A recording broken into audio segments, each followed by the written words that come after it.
Hola oyentes de Radio Sefarad, es un gusto volver a contactar con el licenciado Rafael Winter desde Uruguay, desde el mensuario Identidad. ¿Qué tal, Rafa? ¿Qué tal? Buenas tardes. Un gusto de compartir nuevamente con los queridos radioescuchas de Radio Sefarad. Y bueno, muchas gracias por darme nuevamente la posibilidad de compartir con ustedes. Así que estamos a las órdenes, con muchísimo gusto. Bueno, hace muy pocos días, dentro de lo que es el calendario hebreo, recordamos la fecha del 9 del mes de Av, una fecha que está señalada por el luto, no solamente por grandes hitos como la destrucción del primero y el segundo templo, también en esa fecha suelen atribuirse otros hechos desastrosos para los judíos, como el final del edicto de expulsión de España, etcétera, etcétera. Exactamente. Y también hemos visto esta misma semana pasada como el 9 de Av se juntaba con el calendario musulmán y provocaba un nuevo enfrentamiento en el Monte del Templo entre los musulmanes que acudían a lo que ellos llaman la fiesta del Cordero y no dejaban rezar a los judíos. Bueno, hubo un montón de circunstancias que rodean a esta fecha fatídica de la que nos vas a hablar ahora. Muy bien, bueno, la verdad que es una fecha de la que hay mucho para hablar. Trataremos de ser lo más breves y concisos posible, porque realmente, en fin, lo ocurrió, por un lado, desde el punto de vista histórico, y por otro lado, las enseñanzas que extraemos de este día tan luctuoso van más allá de la fecha, ¿no? En cuanto a la fecha, solamente decir de que en este día, o para ser más precisos, alrededor de este día, ya sea el 9 de Av como día que centraliza, o el 7, el 8, el 10, en este día o alrededor, ocurrieron, a partir de la destrucción del primer templo de Jerusalén, varias de las principales desgracias que le han ocurrido a nuestro pueblo. Tradicionalmente lo que siempre se menciona, como sabemos, es la destrucción del primer templo, la destrucción del segundo, la caída de la fortaleza de Betar, que fue el último bastión en la Segunda Guerra contra Roma, la expulsión de la comunidad judía de España, en el sentido que el edicto de los Reyes Católicos del 31 de marzo de 1492 le daba un plazo máximo de 4 meses para irse a los judíos en España, y el plazo habría vencido, bueno, el 31 de julio, habría, digamos, coincidido con el 9 de Av. Hay historiadores que dicen que pudo haber sido un día antes, 2 días antes. Por ejemplo, Itzhak Baer, que escribió un libro extraordinario sobre historia de los judíos en la España cristiana, pero por eso digo, más allá de la exactitud de la fecha, es en ese día o alrededor de ese día. Y bueno, y otras tragedias y los comienzos del estallido de la Segunda Guerra Mundial. 2 de agosto coincidió con un 9 de Av de 1914, que si bien para nosotros no tuvo ni por asomo connotaciones tan graves como en la Segunda Guerra, pero también algo que ver con nosotros tuvo. El terrible pogrom de árabes contra judíos en la Eretz Israel del mandato británico, en Hebrón, 9 de Av de 1929, y varias más en una cadena interminable. Y bueno, y como para querernos demostrar que Tisha B'Av no es solamente cosa del pasado, de repente el 18 de julio de 1994, en la ciudad de Buenos Aires, atentado a la AMIA, 10 de Av, por fecha hebrea fue el 10 de Av, entra por supuesto dentro de esta lista interminable de calamidades que nos han ocurrido. Por eso vuelvo a decir, el 9 o alrededor del 9 no cambia. Y por supuesto que obviamente es muy importante siempre recordarlo, más allá que hoy en día tenemos el Estado de Israel y tenemos a Jerusalén reunificada, pero las tragedias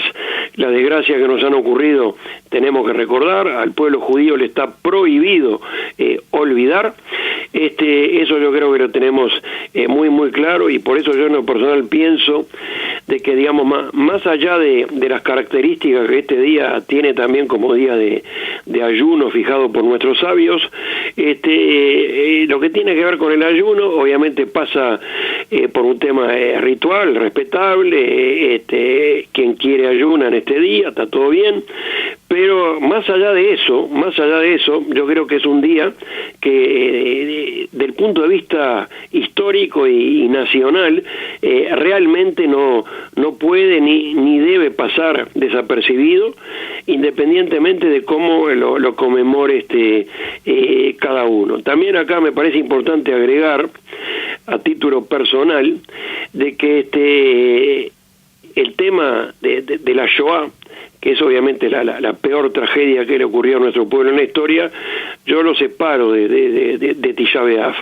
¿Qué quiero decir con esto? Muchas veces se menciona también en la lista de desastres que nos pasaron en este día o alrededor, cosas que tienen que ver con Tisha B'Av de cada uno de los años de la Shoah. Pero eso yo lo separo en el sentido de que en realidad en los años de la Shoah nos ocurrían cosas espantosas todos los días, y si bien los nazis y sus cómplices en su criminalidad e instinto asesino contra nosotros, días de conmemoración y de festividad, hacían a veces sí cosas más horribles que el resto de los días, pero digamos poca diferencia hay entre Tisha B'Av en los años de la Shoah y cualquier otro día común y corriente, a lo cual agrego el hecho de que, y reitero que lo que digo es personal, de que si bien lo que recordamos en Tisha B'Av es horrible, es muy triste, y por supuesto que hay que seguirlo recordando permanentemente, yo creo que los desastres, las tragedias que nos ocurrieron en Tisha B'Av entran, horribles como fueron, entran dentro de lo imaginable, horribles como fueron. En cambio la Shoah entra en otra categoría, entra en el terreno, por supuesto, lamentablemente y absolutamente real, pero inimaginable. Yo creo que, digamos, solamente quien estuvo ahí puede realmente dar testimonio de ese horror que supera obviamente lo de Tisha B'Av, además del hecho de que para Yom HaShoah tenemos un día específico, ¿no?, que es Yom HaShoah. Menciono esto porque, digamos, mucha gente a veces cuando se habla de lo ocurrido en Tisha B'Av menciona cosas que tienen que ver con Yom HaShoah, y yo eso, digamos, lo separo totalmente, más allá de que hay un Tisha B'Av y hay un Yom HaShoah. Lo de Tisha B'Av, horrible como fue, entra dentro de lo imaginable. Yom HaShoah entra dentro de lo lamentablemente real, por supuesto, pero absolutamente inimaginable para la mente humana. Ahora, además de todo esto, un poco lo que mencionábamos antes, y lo que me parece importante destacar o mencionar cuando se habla de esta fecha, es la autocrítica que tuvieron sabios judíos en relación a este día y a Tisha B'Av, y no recargar solo la culpa en el enemigo. Por supuesto que el responsable o los responsables de lo que nos ha pasado en esta fecha o alrededor son los enemigos del pueblo de Israel, pero lamentablemente hay ocasiones, como por ejemplo caso típico de la época del Segundo Templo, donde había en la tierra de Israel lo que nuestros sabios llamaban sinat hinam, odio gratuito entre hermanos. Y si bien el poderío romano en aquellos tiempos era realmente descomunal, lamentablemente y la comunidad judía, y con más razón, siendo que el poderío romano era descomunal, la comunidad judía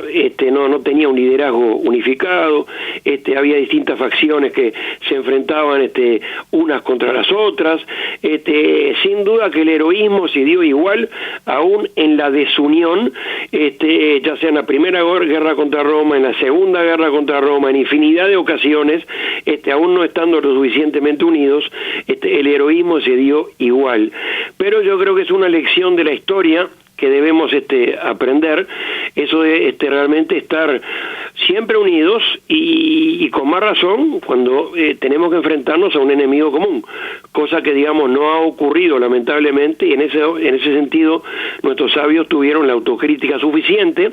de decir de que el Beit HaMikdash segundo específicamente, y esto se puede hacer extensivo a otras tragedias, el segundo Beit HaMikdash cayó no solo por la culpa de los romanos, por supuesto que sí, sino porque lamentablemente dentro de la comunidad judía en Eretz Israel había sinat hinam, odio gratuito entre hermanos. Y si alguien me preguntara cuál es mi opinión respecto a lo que pasa hoy, en este sentido, en lo que estamos hablando, en relación a la unión del pueblo en Israel, fuera, pero con que específicamente en Israel, y no aseguro 100% que hayamos aprendido las lecciones de la historia. Una cosa es unanimidad y otra cosa es unidad. No tiene por qué haber unanimidad dentro del pueblo judío, de hecho casi nunca lo hubo. Es absolutamente legítimo que judíos sobre la misma base piensen de manera diferente en materia política, en materia religiosa, en otros aspectos. No tiene por qué haber unanimidad, pero sí es importante saber que la base es la misma, es común para todos, y que si bien la unanimidad no es imprescindible, lo que sí es imprescindible es la unidad, que no siempre hemos demostrado tener, y también en situaciones especialmente límite, ¿no? Por todo esto y por otras razones más, creo que esta es una fecha que va más allá de lo religioso, y que por supuesto lo religioso entra, pero va más allá de lo religioso, y es muy importante, digamos, recordar, como dijimos antes, al pueblo judío le está prohibido olvidar, y tenemos que recordarlo de una generación tras otra. Hay un lindo midrash, leyenda también de nuestros sabios, que hay que tomarlo como tal, como un midrash, como una leyenda, pero es lindo el hecho de que varios de ellos dicen de que, bueno, un poco para compensar los dolores y las tragedias de Tisha B'Av, el Mashiach habrá de llegar, o habrá de nacer, o habrá de llegar en Tisha B'Av, un poco para compensar a que todo aquello que nos pasó, lo que no significa olvidarlo incluso cuando llegara el Mashiach, más allá de que, o sea, por un lado la creencia en el Mashiach o en la época mesiánica es una creencia muy importante dentro del judaísmo, y al mismo tiempo cada uno a nivel personal puede obviamente pensar lo que quiera en relación al tema, pero me parece una linda leyenda eso de que, digamos, el Mashiach cuando llegue, o llegará en Tisha B'Av o van a ser en Tisha B'Av, un poco para compensar todos aquellos dolores y tragedias que es muy importante que sigamos año tras año, generación tras generación, tenemos que seguir recordando. Pues te agradecemos mucho, Rafa Winter. Como dijimos, licenciado, docente y colaborador habitual del mensuario Identidad, que se edita en Uruguay y que cada 2 semanas se acerca aquí a Radio Sefarad para hablar a través de distintos ponentes sobre aspectos del judaísmo laico, el judaísmo enfocado desde un punto de vista cultural, histórico, no necesariamente religioso, aunque se aborden temas que en este caso, por ejemplo, tienen que ver con la tradición bíblica. Te agradecemos. Exactamente. Y agrego una cosa, digamos, al pasar, si me permite, estimado amigo, cuando mencionamos el tema de la expulsión de la comunidad judía de España, o sea, luego del decreto del 31 de marzo, los 4 meses que transcurrieron, y que en Tisha B'Av o alrededor de Tisha B'Av se habrían ido prácticamente todos los judíos de España, de los que quedaban, que eran todavía realmente muchos en cantidad. Me parece también importante recordar que aquí, digamos, la comunidad judía uruguaya, más allá obviamente del tema de Tisha B'Av, la comunidad en general y la comunidad sefaradí en particular tiene muy presente todo el tema de la comunidad judía en España, de la expulsión, del edicto de expulsión. El 31 de marzo de cada año, ya hace muchos años, la comunidad sefaradí en Uruguay hace un acto multitudinario, recordando específicamente la fecha del edicto de expulsión, donde también, digamos, se invita a autoridades nacionales, además de la gente de la comunidad. En este mes está teniendo lugar, organizado por, creo que es conjunto, si no estoy equivocado, la Embajada de España con la comunidad sefaradí de aquí, un mes, el mes de la cultura sefaradí, es algo que sigue muy vigente, muy vigente, y es muy importante destacar dentro de este contexto también cómo la comunidad judía en general y la comunidad sefaradí en particular tiene realmente el tema de sefarad permanentemente, digamos,